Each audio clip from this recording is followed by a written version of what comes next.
Sekarang begini, Al-Quran ada menceritakan tentang kejadian manusia. Tapi dia juga menceritakan bahwa sebelum kejadian manusia Adam ini sudah ada makhluk-makhluk lain. Dia tidak terangkan apa makhluk lain itu. Boleh jadi makhluk lain itu manusia purba. Boleh jadi. Kemudian ketika dia berbicara tentang manusia pertama ini, Al-Quran hanya menyatakan bahwa dia diciptakan dari tanah. Kemudian ada proses, dan proses akhirnya dihembuskan roh, maka jadilah dia manusia. Mungkin itulah manusia modern. Nah, tetapi Al-Quran tidak menjelaskan apa yang terjadi setelah tanah sebelum ditiupkan roh. Kalau saya bisa beri gambaran begini, kita punya alfabet A sampai Z. Saya sebut A, mulanya A, akhirnya Z. Ada enggak antara A dan Z? Banyak. Banyak.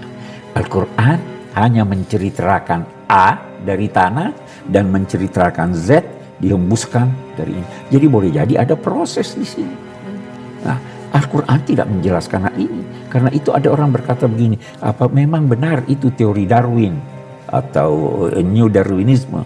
Kita katakan Islam tidak membahas itu bidang ilmu.